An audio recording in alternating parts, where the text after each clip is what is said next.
starting out at OWL. Nice. So they need. So that, okay, so it looks. And then 04 and you are now live. Okay, excellent. All right, so welcome everybody.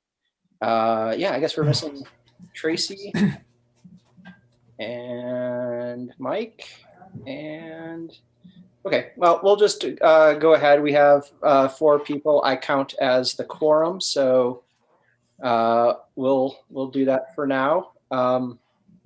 Let me find the minutes. Let's do that. There we go. So I sent, these are the minutes that I sent out on Monday. Was there, did anybody have any comments, changes, deletions, edits?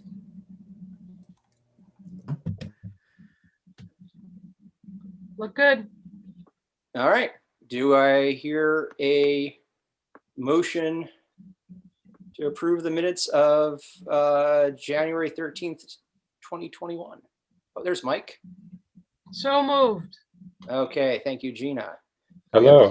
Second, hello, Mike. We just showed the minutes that I sent out a couple of days ago. And we have a motion, so I just need a second to approve them. I'll second. Okay, so Dave, thank you.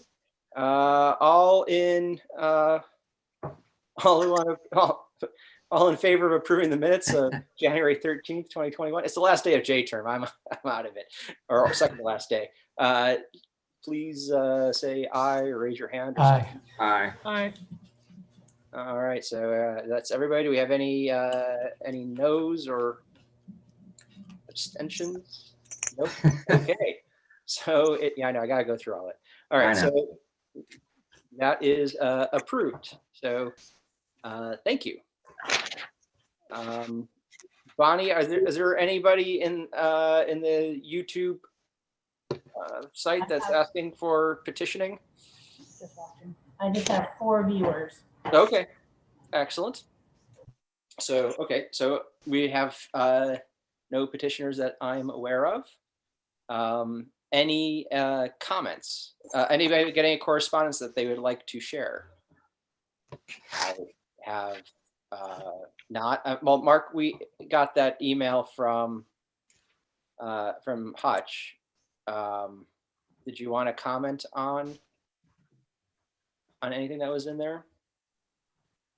I can certainly talk about the project on Market Street. That was the one. If you want to mention the other piece with the urban forest. Sure. Why don't you go ahead and talk about the Market Street thing while I look up a bit from Hutch. So, so Dave Hutchinson sent us an email and referenced the new transit hub that's being proposed for Market Street. So in that site where the old Ford building is, right across from the parking garage, if you can kind of imagine that gray building there. So that was purchased in the city by the city probably a little bit more than a year ago. And then we have funds to be able to do a kind of demolition of the site and raise it. And then we'll be putting in, we have a grant to be able to do a site analysis and create some plans to be able to move forward on a transit hub. So it will be sitting alongside of Chestnut Street Extension in that kind of about a third of the total lot, with the idea that there'll be a transit hub so people can come in and buy their tickets, Trailways office, as well as the OPT. They can buy their tickets and then they'll go across to what's going to be a new kind of bay area in the front of the parking garage, kind of across from the foothills there. And the parking garage will also be undergoing a heavy renovation to be able to make it look a lot more kind of visually appealing, as well as address some of the issues that are there, that, rust and everything else. So what Dave was interested in doing, and he sent a letter to the council that was read, was he's very interested in green energy being examined and ultimately pursued for that particular building. So that's something that we can certainly look into it in the kind of preliminary study phase, which is what we're going to be going into soon. And there's certainly interest in that, but this is where, I think we'll need to probably find a lot of grants and some other monies to be able to help support that if that's a direction to go in, because this is a kind of a taxpayer project. It's going to be pretty heavily grant funded by the DRI grant.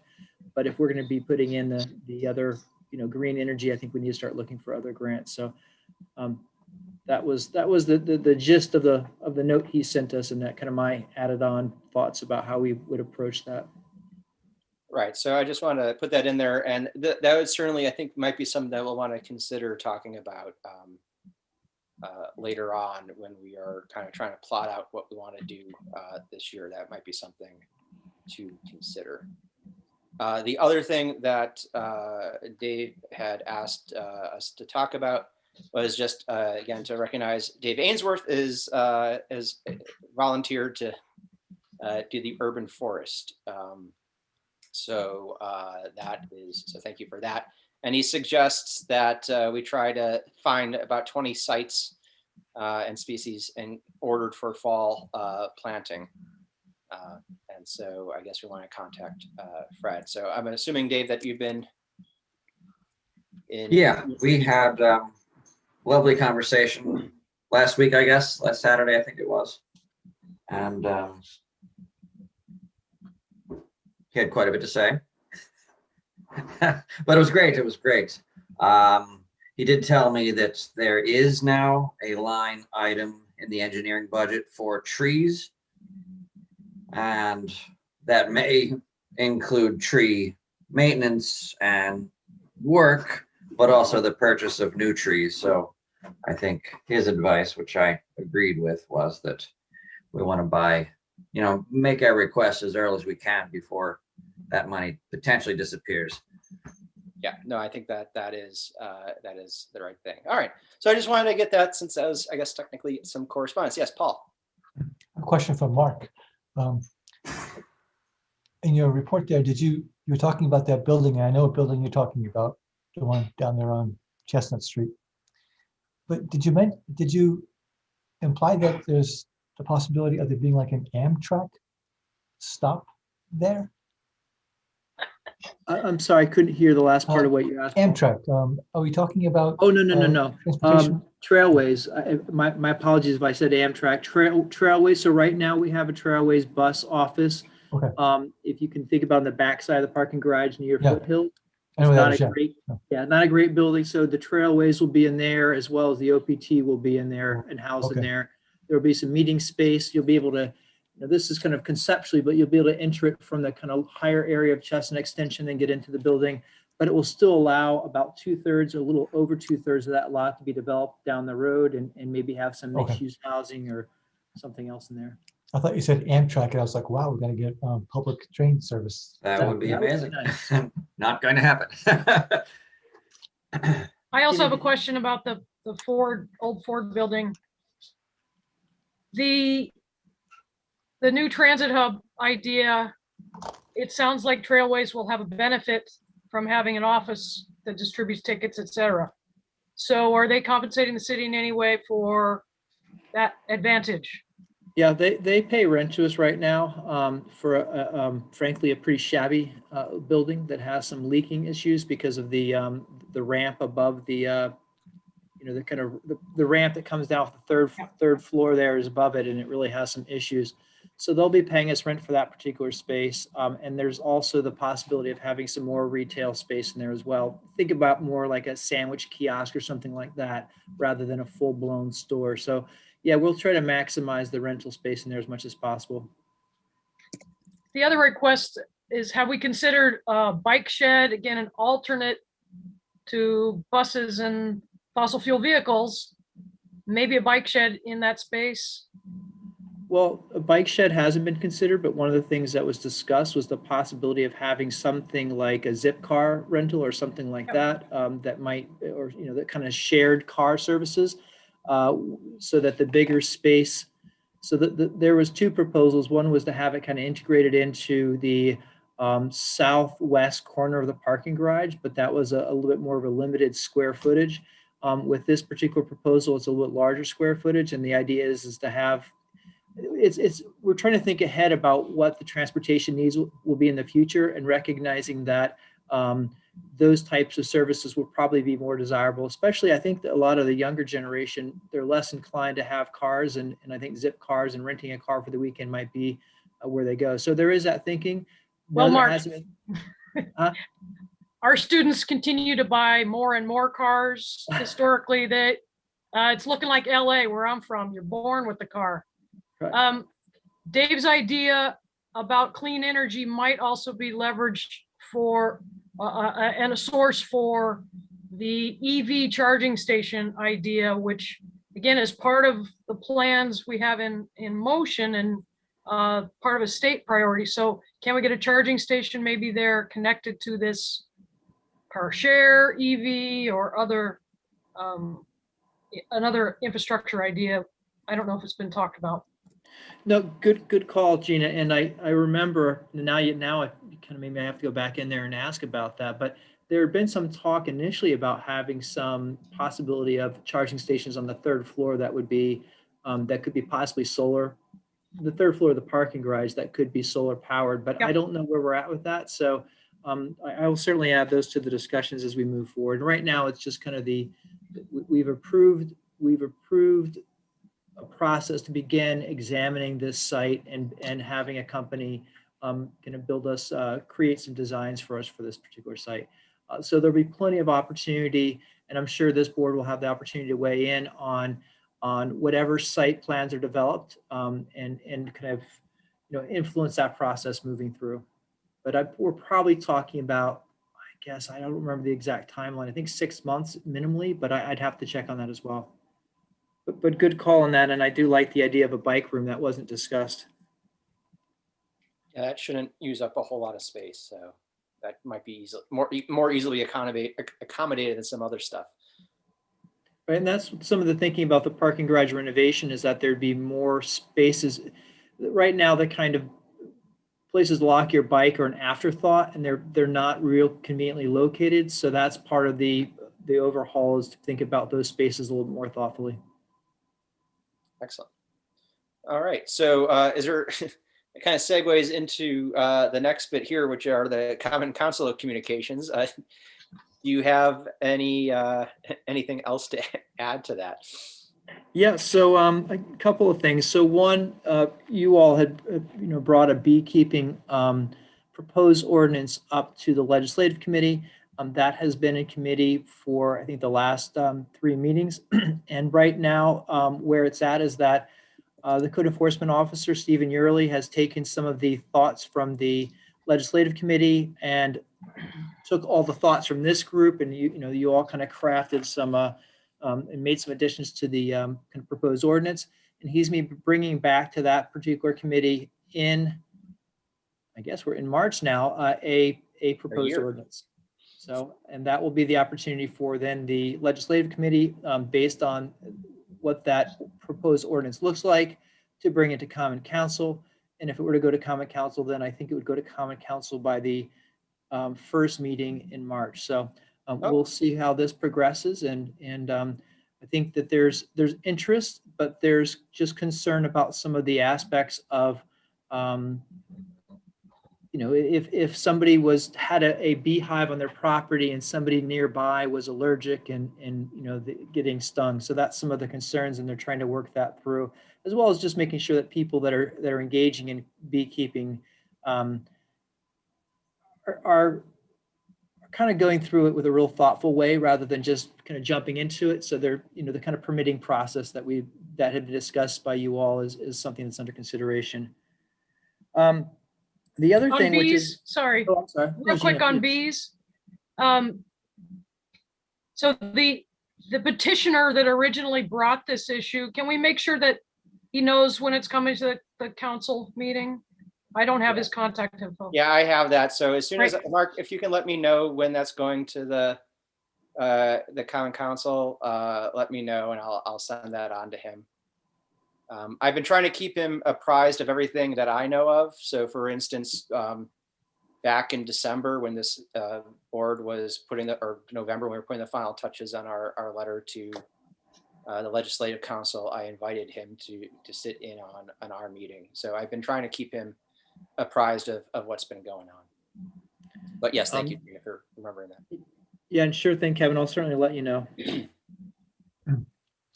So the other, another bit of business, which is, I think it's linked and related, but there has been quite a bit of discussion about some of the housing challenges that we face in this city, right? So one is affordability. There's new properties are quite expensive, or properties that people want to purchase are quite expensive because we have an inflated housing market due to the students. People that are looking to rent also find the same thing, that they're competing in student rentals. So we're going to be putting together a housing commission that will begin looking at some of these particular problems. To me, I think that the relation is I think it's nothing but good for our community if we're able to get more people living within the community, buying the homes, fixing them up. And that's good from the standpoint of if they're fixing up their houses and hopefully, you know, replacing windows and adding insulation. It's good from an environmental perspective, as well as just, I think it's great or it's better to be able to have more people living within our community. So again, of interest, maybe not directly linked to the environmental board, but I mentioned that. So we have written the kind of charge for that, and that will be moving forward. And hopefully we will be able to have that commission approved and then populated with some people, and they will begin kind of following the charge, which is to study and examine our housing challenges and begin to propose to the council changes or policies or whatever it might be, ordinances, whatever. Let's see, and then lastly, and this is Kevin, there is a new member who was voted on at the environmental board this past Tuesday, and that's Kathy Pollack has been named as I think there was one member that was one space that was still not occupied. So Kathy Pollack has been nominated for that, or yes, she was put in for that, and then she was approved by the council. So I thought that was. She contacted me. She had seen our meeting in January, and I said, I think there's still a meeting, a position open. Why don't you contact the mayor? And then today I found out that she would be joining us, and then I got an email. So Kathy, if you're watching, I've gotten your emails. Hopefully Carrie is trying to reach out to you. She is having issues. I think it again is the sign in, having an ID to get in, I think is what's tripping her up. So I was trying to do that on the side as well, but yes. Yeah. So that's it for me, unless there's any other questions. Yeah, Paul. Yep. For anybody, because I'm new to this B thing. So when someone has, what's like the legislative sequence of approvals to actually have something come to fruition? Like someone has an idea about beekeeping, obviously, and what sort of, you know, what are the pathways? So the particular pathway here is that we had a year ago in our next meeting in March, we had a city resident petition us, our also last in-person meeting, and brought up his interest in bringing beekeeping to Oneonta, and he recognized that he's a judge, so he was looking up the city code and realized that the city code explicitly forbade the keeping of bees, and that he wanted to see if we would advocate for that. And so we put together we started discussing that. Stephen Yurley heard about it and had on his own initiative been putting together a bee ordinance of his own and sent it to us, and then we kind of worked on it together. And so then the next step was to bring it to the legislative committee, which is a subcommittee of the Common Council. And I'm thinking that, Mark, pretty much any real ordinance change or anything like that goes through them first. Is that correct? Yeah, I mean, their purpose is to vet it and just, you know, vet it in terms of whether it's worthy to move up to the council and also to try to craft any changes. So.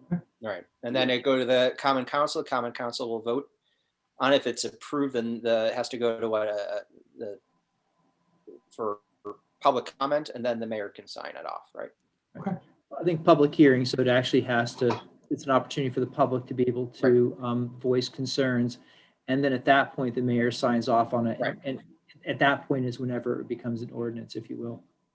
And so where in the sequence are we precisely now? So the legislative committee right now has been thoroughly discussing this and has recommended some changes. And Stephen Yurley, who is the city code enforcement officer, will be trying to incorporate those into the kind of proposed ordinance, the draft ordinance that he has drafted. And then that will be brought back to legislative committee. And I'm not sure their exact meeting date, but within March, I think it's the first Monday in March, top of my head. And then at that point, the legislative committee will decide whether they want to move that particular ordinance up to council or whether they feel like it still needs work. Okay. And then at that point, if it goes to council, council will have the next meeting. It will be laid on the desk of the council to examine it and to try to talk to constituents, get feedback, and then to vote on it, yes or no. Mhm. Thank you.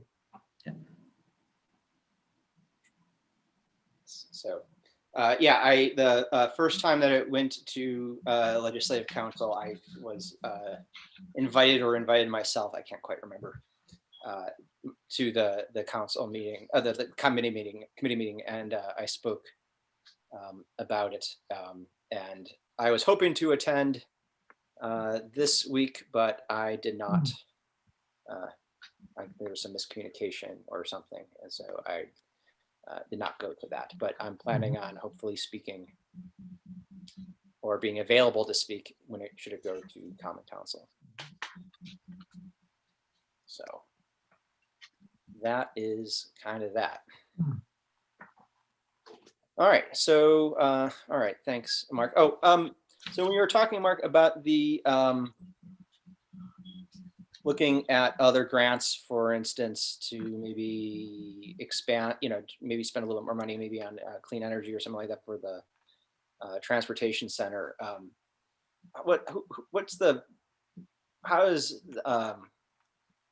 do we work through with that? How is the best way that maybe this board can help get it to people's attention to start looking for that?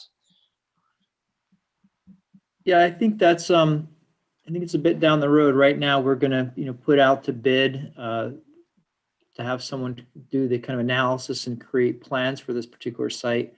And I think when they come back with the plans is about the time to begin thinking about the energy. We can certainly then have those conversations with them. And I know that was brought up, and I think that's gonna be included in the plans that they'll have to think about kind of green energy within their designs.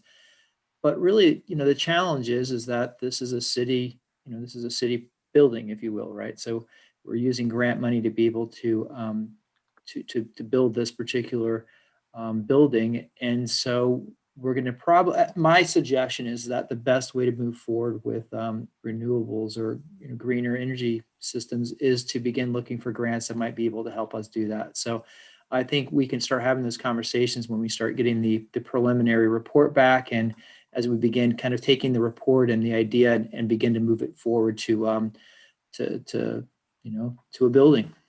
Right. Okay. Just trying to follow up on Paul's idea and process here a little bit. Okay. Excellent. All right. May I make a comment Yes, please. on the energy side?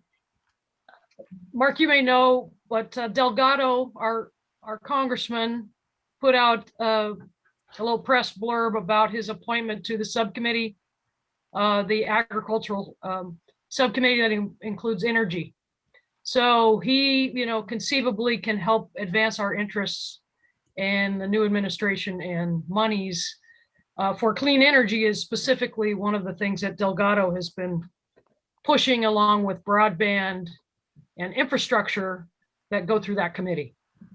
So in addition to leveraging, and I may be getting ahead of what we're going to talk about, but in addition to leveraging state money and state plans, there might be some federal options, and we could at least have a conversation with the congressman as we get a little farther down the road, perhaps. No, I Thank think you. I think that makes a lot of sense. I think we're in a political landscape right now that we haven't been in for a while for different reasons that it might behoove us to start thinking about that as a possibility while we still can. So that's a good idea. He can start helping the west end of his district.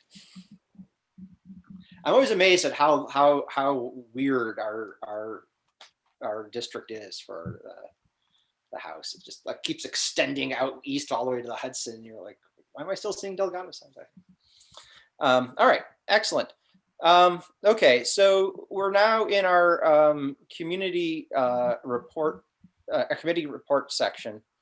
A lot of what is been on there, as I said, was kind of headed up by people who are recently left the or kind of cycled out of this board. So community garden, urban forest. I mean, Dave, maybe you can talk a little bit more, maybe what you wanted to, or you already did it.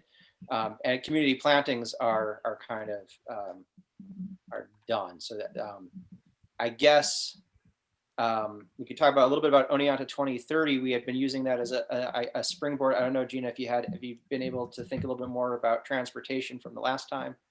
I know semesters are starting up and it's crazy. I looked at the documents again, some of what we've already got, and I do have some questions as to if the city has made progress on some of the goals. But the bigger picture we've already started to talk a little bit about, and that's how to leverage state action on infrastructure like electric vehicle infrastructure. But the degree to which the city is already planning for greenhouse gas emission reductions, I don't know if that's built in, but it should be part of acquiring new vehicles. So vehicle fleet, which we talked about before. But I need to, I guess, follow up with whoever is doing planning and specifically around transportation, but it's a bigger planning issue. Is that been advanced from where we were at in the 2030 report or the comprehensive plan from 2019? Good question, Gina. I hesitate to answer. I think there's been some discussions in the plan. I think those plans have been held back and somewhat by some of our limited budget, but I do know that there's been talk about greening our fleet and trying to develop that. I would need to clarify the answer for that and get back to you all. Yeah. I do know that we are for the climate smart community, that one of the things that we're going to try to get credit for is at least inventorying our fleet. Right. So that we'd be, and I'm not sure exactly where that is. I can find out.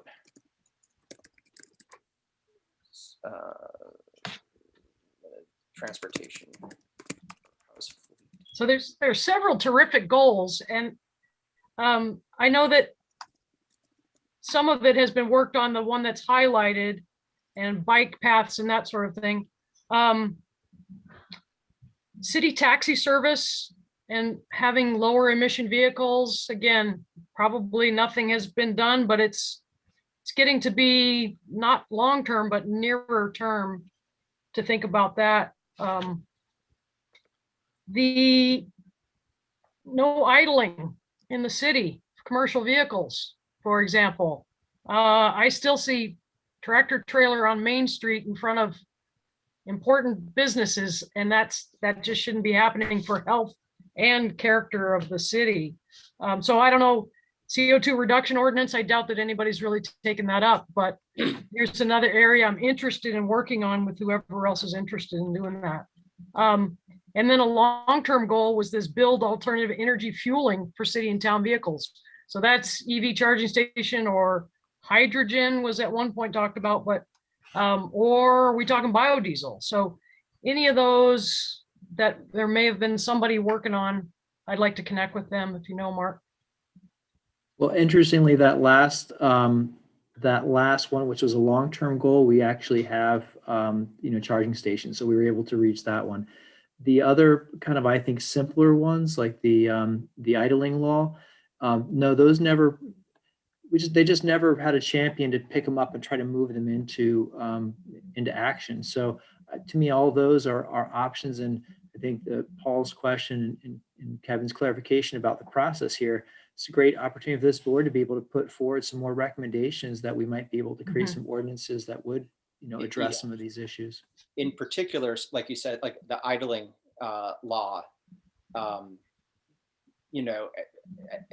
first blush, I can't think of anything where that would really be an economic hardship on anybody. It'd be an inconvenience, perhaps, or perceived as that. But it seems like that would be something that we should draft an ordinance for and go ahead and put that forward to the legislative committee, because again, I think it should be a relatively easy thing to do with actual real consequences. I mean, right? I mean, it would make a difference to our air quality by doing that. I think it's not going to be simple, but it's pretty important. Maybe if we also focus it on no diesel in areas where you have a lot of pedestrian traffic.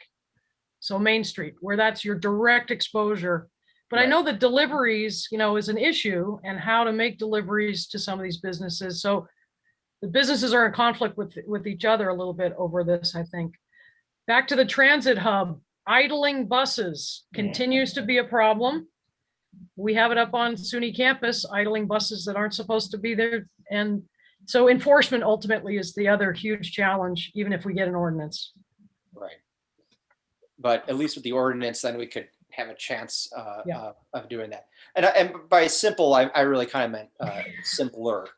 Yeah.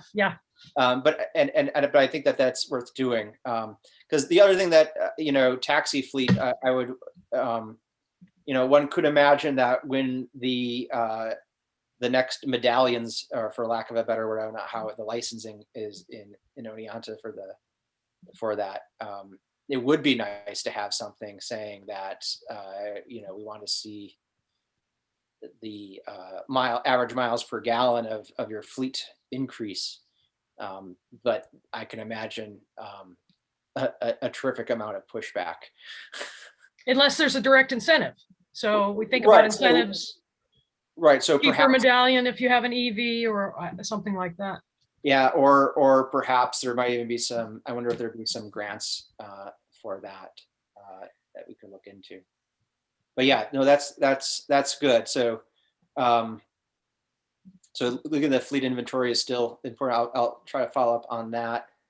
The greenhouse gas inventory for the city, that's coming due this November, I believe.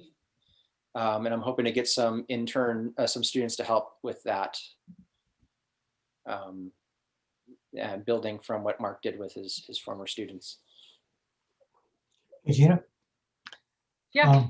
You mentioned EV many times, several times, and it's electric vehicles.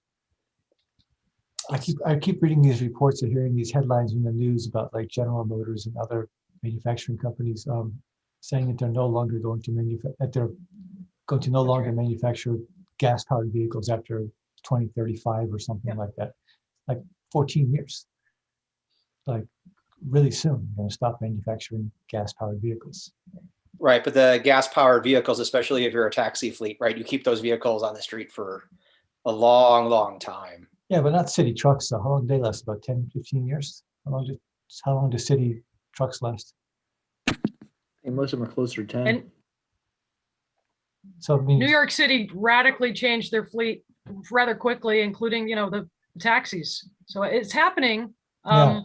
And smart trucks. I mean, when we get to getting rid of some of these diesel trucks and, Tesla is giving us electric freight trucks, then we're really talking. Right. But That's it'd be nice to try to push it along a little bit. One of the things that I really kind of concerned about these days with it is the report that came out yesterday that showed that in 2018, 1 out of every 5 deaths worldwide was attributed to fossil fuel, predominantly through particulate matter, right? And that's a big diesel issue, is a big problem with cars. And so, you know, granted, we're, probably not anything we can do to kind of help, and especially along Main Street where you've got, the health center and you got all these other things, just having diesel trucks just kind of blowing in. I don't know. I would like to see if we can try to push things around a little bit faster than 2035. Especially because I can't quite tell if they say electric, no gas engine only, or they want to say net zero for the fleet, which means that, some parts of the fleet can be still polluting. But definitely something to think about. And I really think that we should push forward on getting a no idling ordinance passed. I think that should definitely, but we'll come back to that in the last bit there. So Dave, is there anything else that you wanted to say about urban forests? I mean, I know we kind of jumped the gun there talking about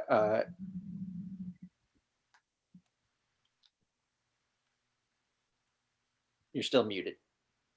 Still muted. Yeah, we had a great conversation and he gave me a list of the vendors that he has used historically to purchase trees. He let me know who, it's Liberty Elm in New Hampshire is the company growing the 20 elm trees, which are scheduled for delivery, I think 2022, fall of 2022. Near future, I think the timeline sounds like in the next, maybe this spring or so, we just do the footwork in the city to figure out where the bare patches are, which parts of the city have been underserved by tree plantings, and find out whether it's some combination of median, public, city property versus private property. And just try to order some trees. I have to find out what kind of budget we might have to work with, and then contact some of the vendors and really get some numbers involved with how many trees we're talking about. Let me think what else I put on my note here. I think that's all I have at this point. Okay. Yeah, I figured this is usually the slow time. Sure. But just wanted to make sure that you had anything else going on. No, it's great. Yeah, Gina, is it going to be about nuts? It's going to be about nuts. I'm not sure if we have the GIS or other aerial photography of the city, but that would be helpful as a way to look also where we got bare patches. Right. Mark, yeah. We do have a GIS person now, right? Well, right, exactly. And on that, Gina's point, exactly. So 7 years ago, maybe a bit more, there was an entire tree inventory done by Cornell, and it sits on computer disk someplace, aerial photos, the whole thing. I will double back to Greg Mattice, our city engineer, and see if there's a priority to get that that kind of report put into GIS, because there might be some opportunities there to be able to couple that with what you're talking about doing, Dave, and Gina's suggestion is to use that to map out where those bare places are in the future, so we can almost kind of create not only just what we need to do now, but a running tally about sites, because I think that was always Dave Hutchinson's problem. So good call. I will note that with Greg and report back to you all. Okay. Yeah, David had talked about those surveys, and he wasn't quite sure where they are at this point. And so that might be a good first step to see if we can. Sounds like they were pretty exhaustive. They sent students around and just surveyed every single tree with its, with species, size, health, things of that nature. And so that could be a thing, if we have that data in front of us, we can also follow up on some of those trees that at that point were a little questionable. see how they're doing right now. And he had updated, there was an original survey that he had done. I want to say it was 2006 or 7, maybe. I can look that up. And he had revisited some of that inventory just to make sure the trees were still there if they hadn't been hit by cars or have died. And so that's some work we can do this summer as well.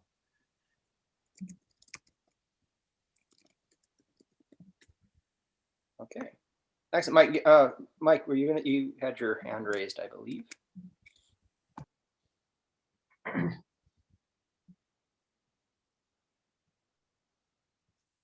We can't hear you. You seem to be unmuted, but I can't hear you. No, now you're muted.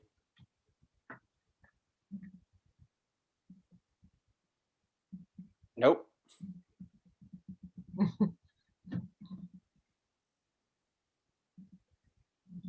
Maybe try it while muted. Maybe Beard? No beard. I was gonna say Tolstoy, not Tolstoy.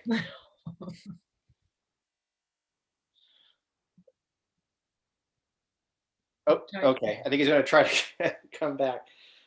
Yeah, Mark, go ahead. Sorry about this. Dave, FYI, that there is looks like an abbreviated report on the city website. I just Googled City of Oneonta tree inventory report and it came right up. The full one is volumes, and I think I might have that in file someplace. I'll have to take a look for that, but at least the kind of overarching analysis is pretty accessible.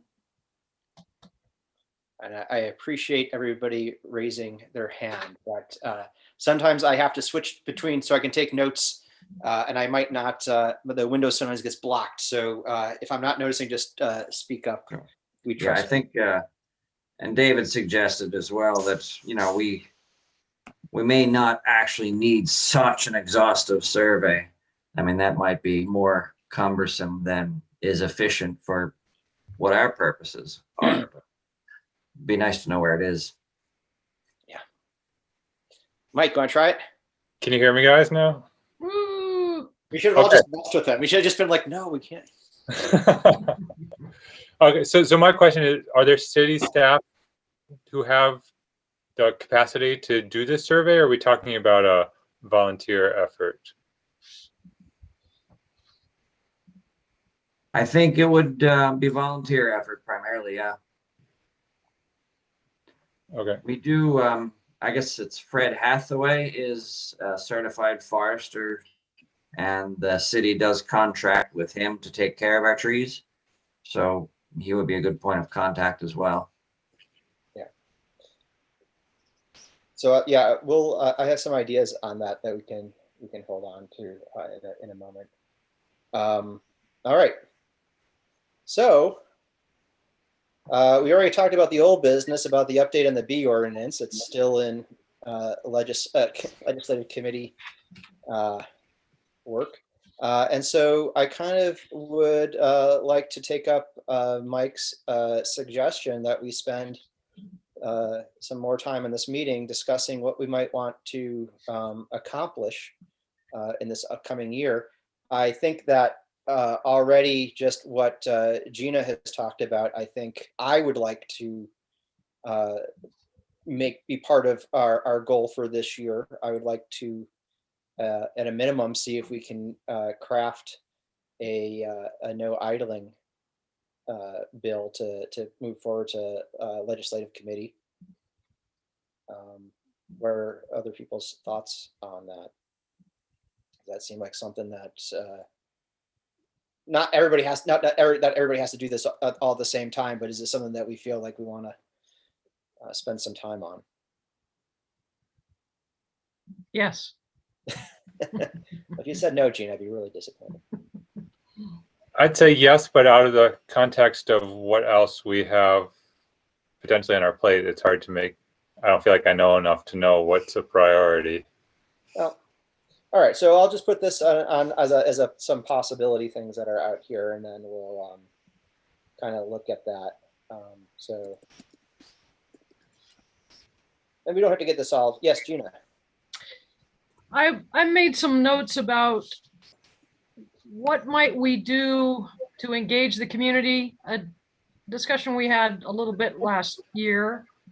And maybe also getting some ideas again about alternate modes of transportation, what the community would like to see, or soliciting new ideas, again, that might relate to particularly transportation infrastructure, but maybe some of the other priorities for the community. And so I just wonder what people thought about having even a town hall or reaching out in some way. I think those are both good ideas. I want to get back to the engagement of community later on because that's something that I wanted to talk about. One thing I had been thinking about, although we kind of had discussed it, is having trying to host some town hall meetings. I think that's a fantastic idea. I think sometimes in the last couple of years, it seemed just like if somebody wants to approach us, they do. But I feel like we haven't been reaching out to the community as much as we could be. Anybody have any thoughts about how we might on whether or not this is what we want on getting community ideas into the picture? Yeah, Mike, go ahead. I mean, it seems to me you mentioned, I guess it was last month, the idea of using the 2030 plan as a framework for guiding our work. And so maybe framing a community meeting as a sort of progress report / new chance for people to give update, looking where have we come since, in the last, 7 or 8 years since that plan was approved, and what needs to be done. Yeah, Mark, did we do something like that when we were doing the new comprehensive plan? That was put right in 2019. Did we ever circle back and connect that to only on to 2030 in those public discussions? Yeah, that was very much connected. It's cited within the document. And then actually, as a result of that, there is an entire sustainability section as part of the comprehensive plan that was created. And that might be worth looking at in terms of, are there any items on that could be actionable as well? I mean, they're all actionable, but whether it's something you want to do. All right, and that is presumably on the city website, I'm guessing. Yes, Gina. I think that community engagement is also important because we've had some real community battles, not just from external forces that are driving us to have these conflicts, but over the DeRuyter, for example, and energy related. So I think it might be useful to have visioning exercise also that helps bring the community a little bit more together. And so that's part of the comprehensive planning process usually, and maybe revisiting visioning in ways that are related to environment is something we could promote. Yeah, I like I like that idea. So basically, rather than just say, "Oh, here's an open house, come tell us your ideas," it's a more structured sort of process, right? Is that kind of what you're getting at, Gina?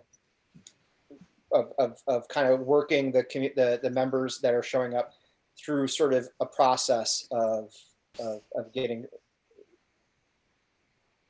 their thoughts as opposed to just like, hey, tell us what's important to you. Well, that's usually one of the first starts in making a comprehensive plan. And why shouldn't it also be at the other end for ongoing feedback, I would think. Especially if we're this project, the transportation hub, some other things we're thinking about, that maybe this is a chance both to bring them in to our ideas and hear their priorities.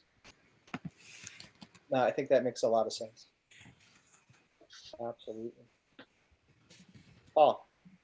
Just agreeing with Gina.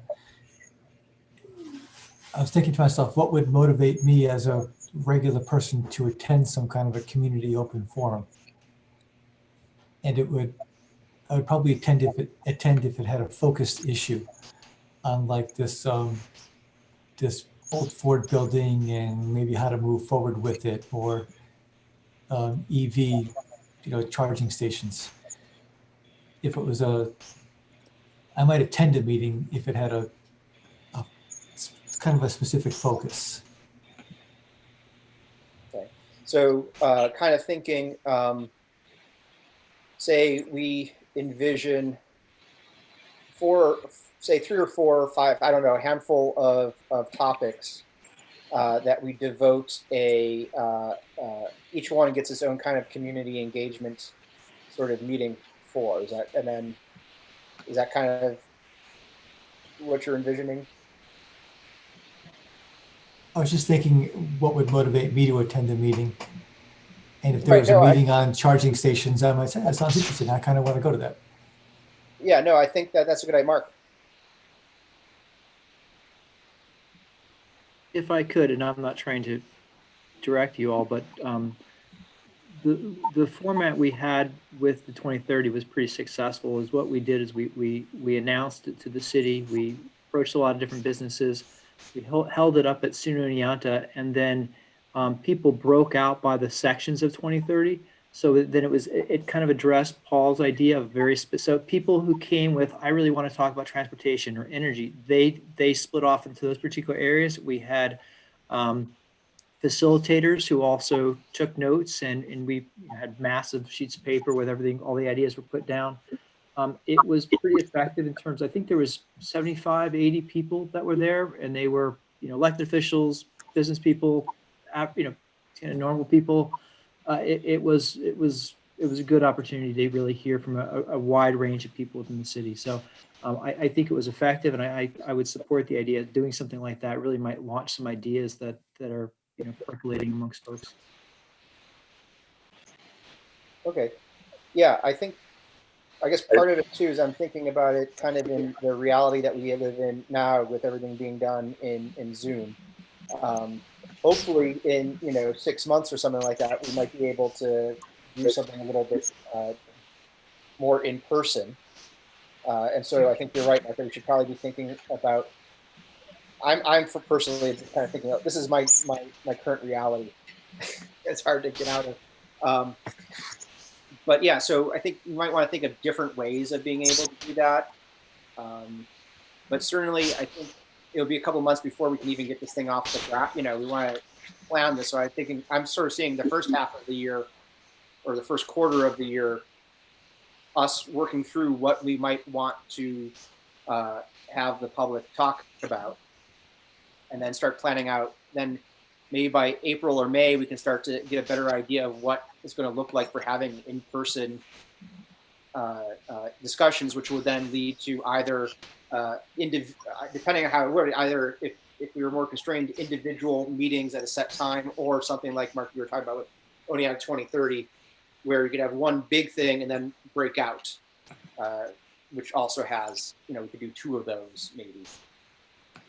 But I think that's a good idea. So I think one of the things that we want to think about for maybe, and we could, what are these issues that we think we might want to discuss with the community?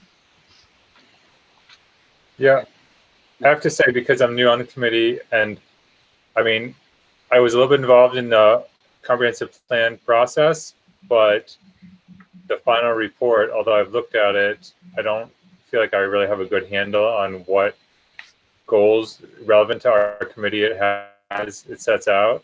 And I certainly don't know what progress has been made, on the 2030 plan. So I feel like, for me anyway, it'd be really helpful to have somebody to walk through one or both of those plans and just get a sense of where things are in relation to all those goals that have been previously dreamt up by people in the community. Did I not send out to the new members the 2030 plan that has the sort of check marks on what has been accomplished? I can't remember. We had just brought it up. Yeah, we did. Okay. I think we have it. Yeah. Okay. Yeah. I couldn't remember, because we first started looking at that about 2 years ago, and then I think when Gina came on, she wanted to talk about it, and for good idea. And then I just couldn't remember where we were on that. But we haven't looked at the comprehensive plan either. So yeah, I like this idea. And it certainly will give us a lot of things to think about.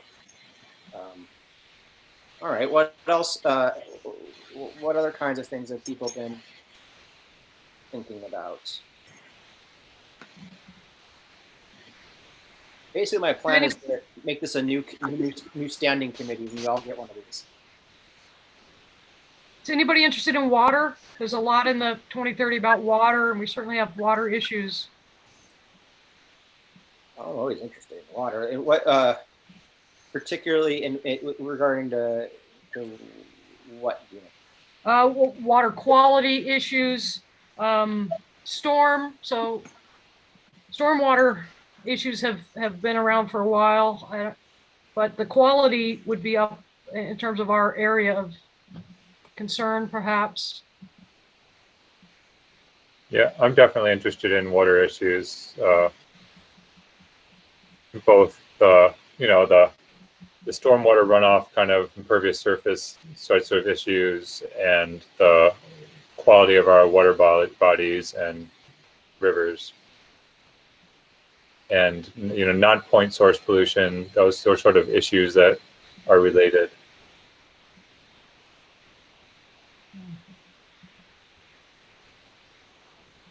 Okay, that's a good one. So one thing that I've been discussing for a while, and you referred to it just a little bit ago, was engagement of community through in a slightly different way. One of the things that I've been wanting to do would be to get more messaging out about environmental issues, through social media in one way, being a part of the city website as well. And one of the things that it occurred to me, and maybe we talked about this last month, was maybe that presence being sort of a clearinghouse, maybe, for community engagement. I'm thinking in particular last year when we had some folks cleaning out the knotweed, right? And we've got a few other things. And so, the OCCA's got a lot of community outreach like that and events that bring people in to do this sort of stuff. And, I've gotten 2 or 3 people emailing me saying, hey, I don't necessarily want to be on the environmental boards, or something I can do though to help. And I think that sort of being this, if this board can sort of be the organizing, not that we're going to be the organizing the trips, but help other people organize for themselves to be able to do this, right? I trying to envision how that would work is something that I think would be something that I'm interested in. I think we could get a lot out of this board. So it's not just, hey, what are your ideas on this? But you want to do something? Well, here, let us know about it. We'll advertise it for you and maybe help you get together with people in the city to get access to some of the waterways to clean up the knotweed or whatever else that might have, or clean up the greenways, or connect with some of the bike trail folk, just sort of be that kind of nexus of environmental issues. It's kind of what I'm thinking as a possibility. And yeah, Paul. So And you do, yeah, we're working with you too. this Japanese knotweed is everywhere. I'm just curious. Once you cut it down, how do you keep it from coming back? You just keep coming back, right? I'm just curious from a scientific perspective. I mean, the stuff just seems to grow prolific, outrageously. Once you chop it down, how do you keep it from coming back next year? You have to cover it with like black plastic or something for a year or two to kill the roots. I don't know. Anybody know how to keep it? I don't think they chop it down. I think you try to pull it out, and then you bag it and you take it far, far away, and then you come back. And you repeat until it seems to go away. That seems to be my, Dave, is that, you don't know? I don't know. I heard something about goats. But, and I've heard people say gasoline, but that's probably not something that the environmental board would want to do. That would be a Goats, direct yes, conflict with our gasoline, water no. quality. I know what the Susquehanna Greenway Committee, what they do to clear sections of knotweed is, to try to get it out by its roots and cover sections with black plastic for a full year, and then uncover them and again dig whatever is left. It's a very laborious process. Which is why having having the ability to have a better organized groups of people to help out on these sorts of things, right? I mean, that would be a very useful sort of. And then the soil is like forever contaminated with this allelopathic chemical that it emits, right? Yeah, I mean, soil has some chemical in it that inhibits the growth of other species for like a long time. I'm just wondering I can't think of any reasonable way to get rid of this stuff. I don't think there is a reasonable way. I think you just pull it out, throw it out carefully, try to kill it. But for what it's worth, I don't want to say anything else, but I've noticed just in personal observations that the Japanese knotweed doesn't seem to grow well in areas where there are deciduous shade trees. It doesn't seem to grow well where there are dominant trees providing a great deal of shade. Oh, that kind of makes sense. It seems to grow well where it gets ample sunlight. So That makes sense. I always thought that an answer to Japanese knotweed was to get rid of it and then to plant some elm trees or some oak trees or maples, and to nurture these trees until they became big enough to provide enough of a canopy and dense enough for a significant canopy. And that I think would keep away the knotweed. That's the Bischoff solution, is shade trees, big deciduous shade trees. And trees are good there as well too. So yeah, I mean that's a big thing.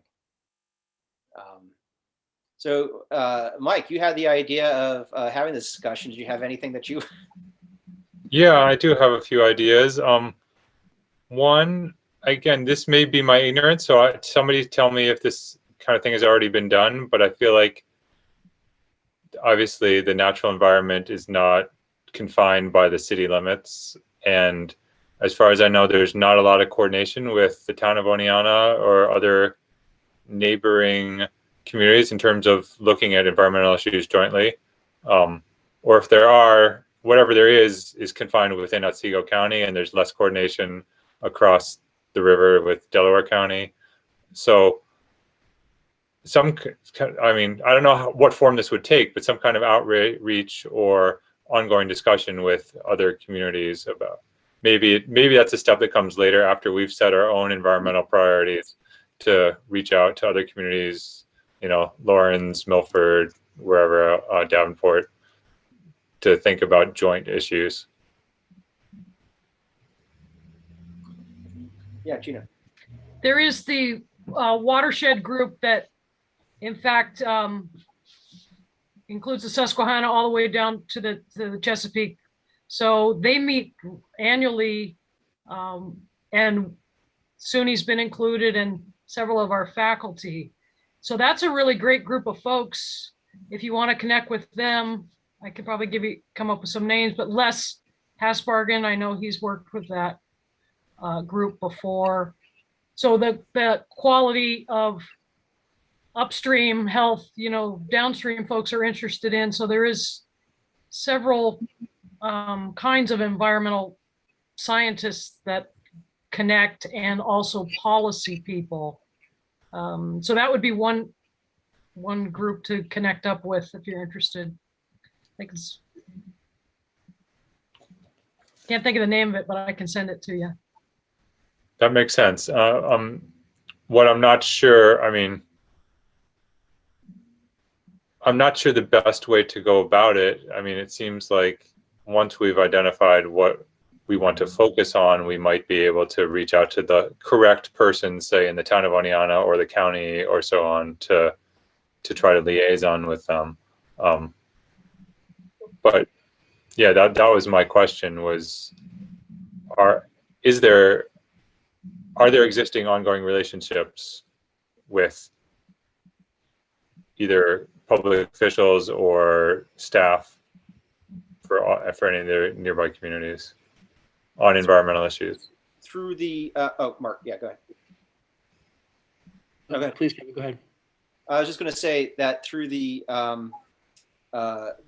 Climate Smart project, there is a group. The OCCA is hosting conversations with towns and townships and whatever in the Otsego County. So that's one thing that's starting to open up and allowing people to talk to a little bit more. But Mark, I don't think that we really have any official, or we've had too much going on with other communities, not since I've been on the board at least.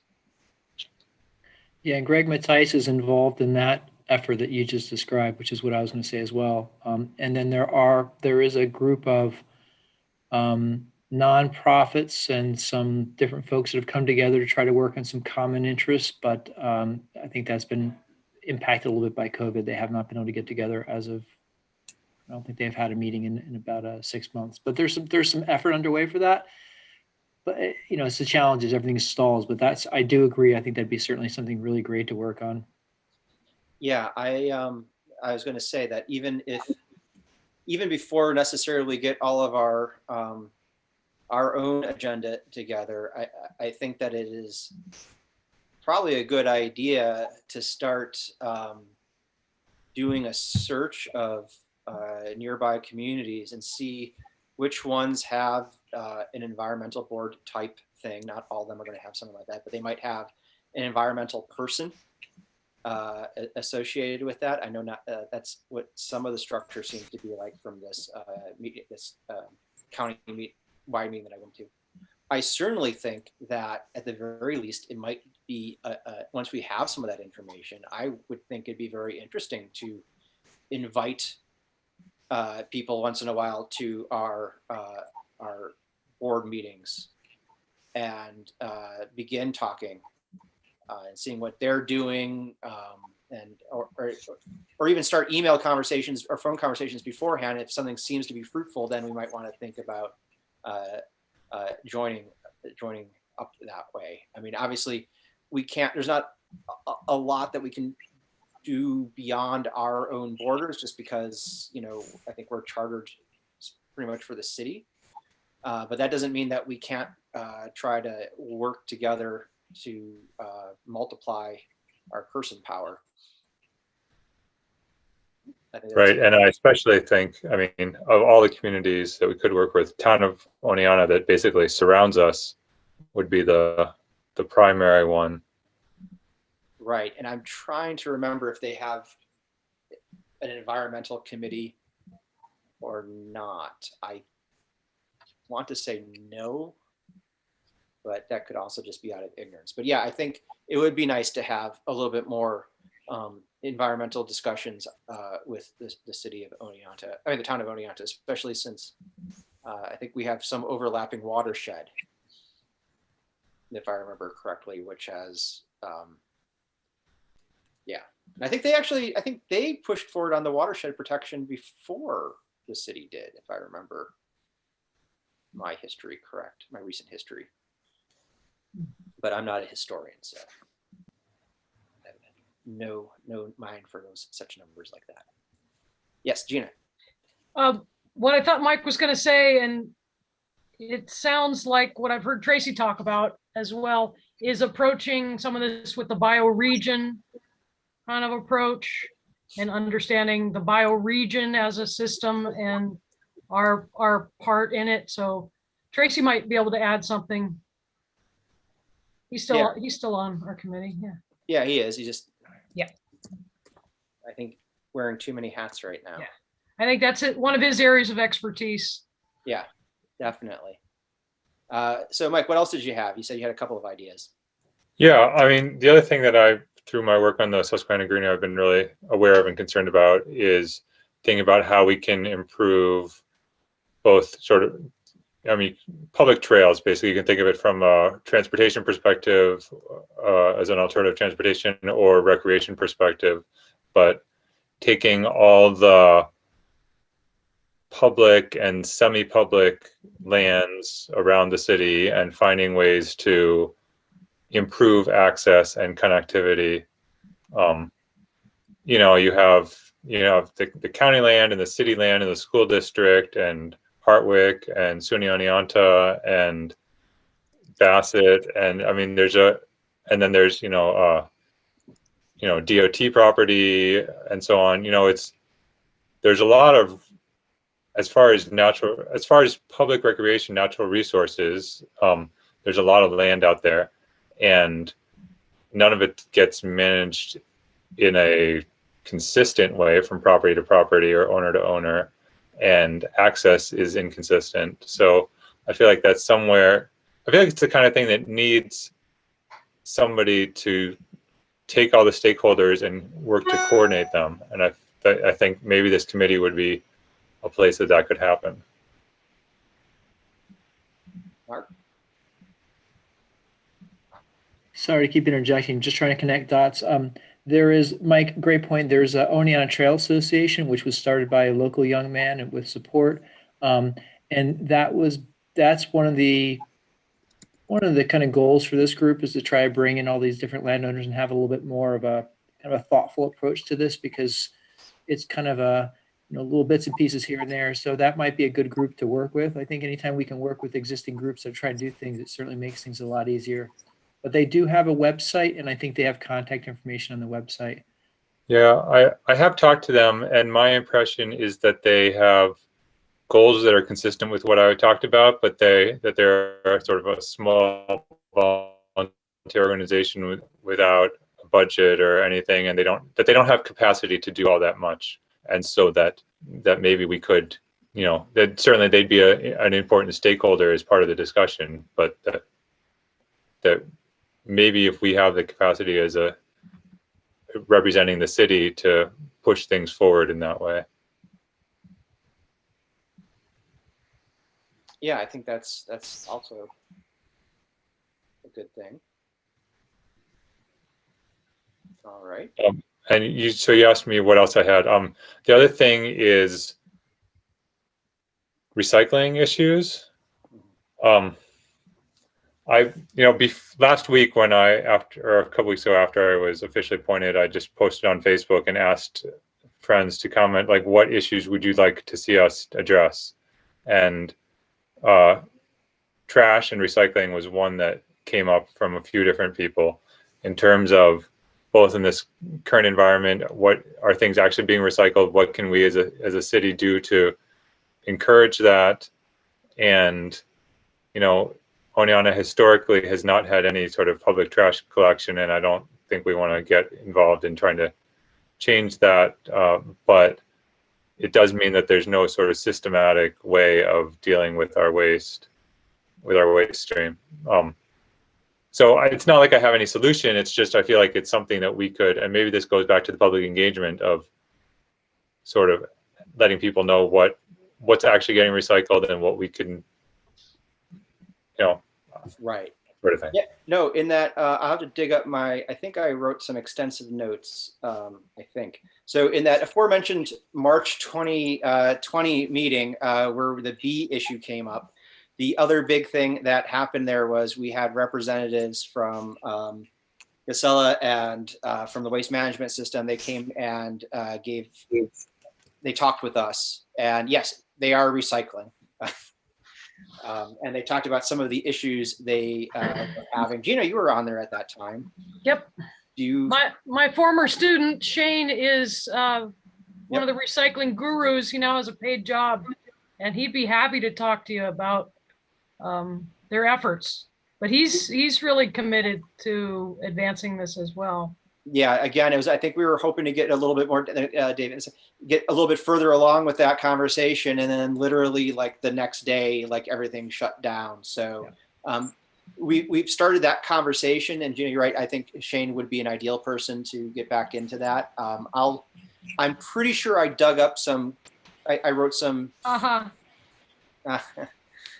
No puns are ever intended. I try to have self-respect as a physicist. So Dave, what were you going to say? Or, Oh, just to follow on what Mike just said, we do not have recycling receptacles on Main Street next to the garbage cans, right? Or do we?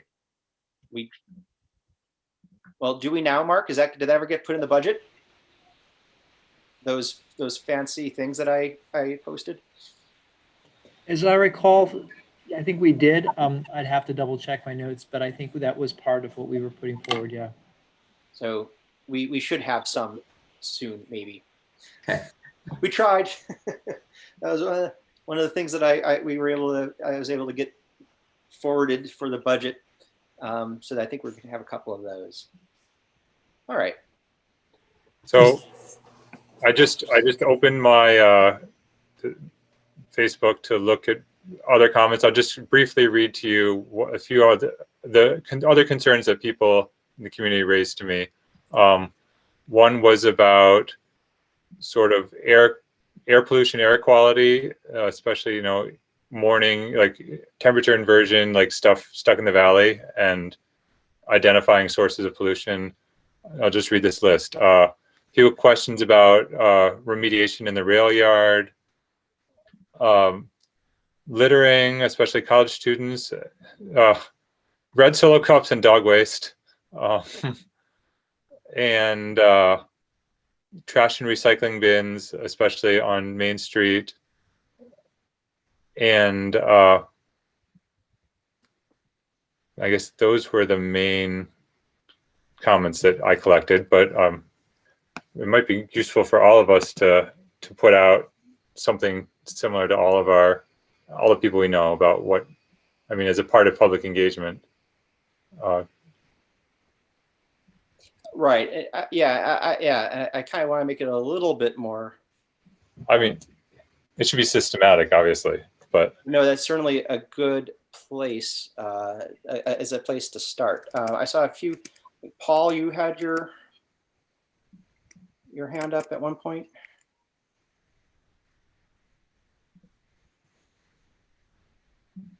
Paul, do you have something you were going to say?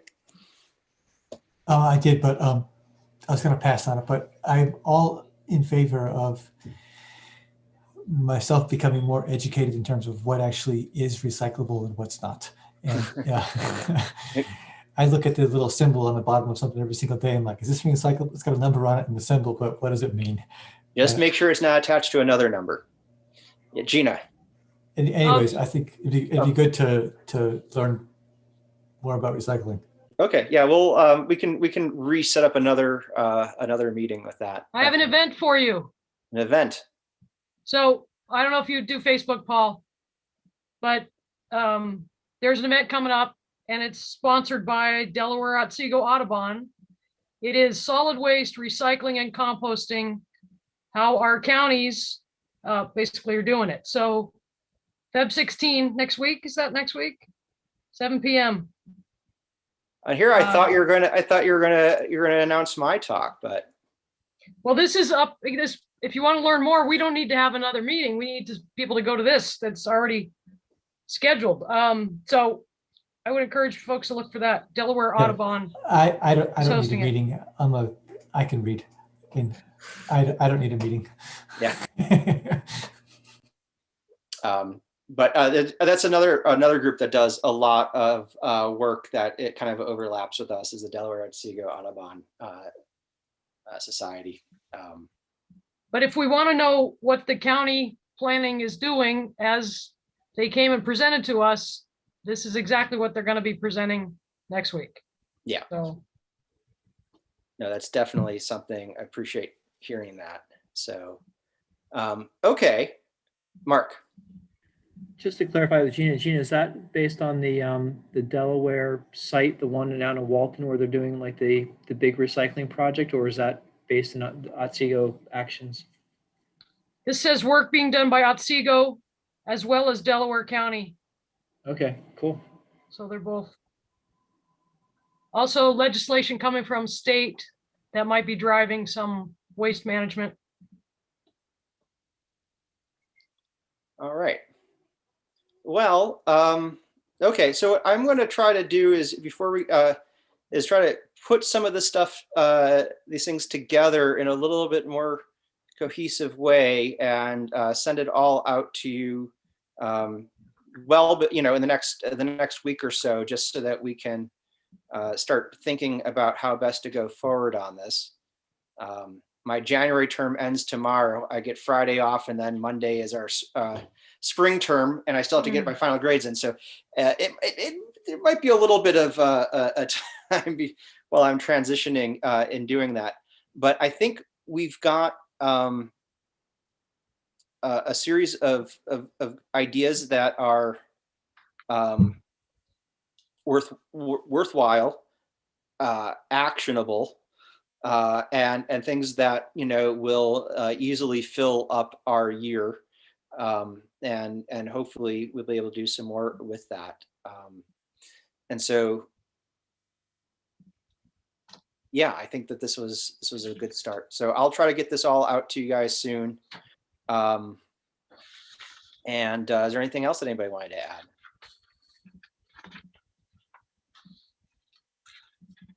Okay. Well, at that, it is, what time is it? It is 8:25. So I say let's adjourn this meeting. Ciao. All right. Thank you, everybody. Thank Good you all. stuff. Bye-bye. Good stuff. Stay safe. Stay warm.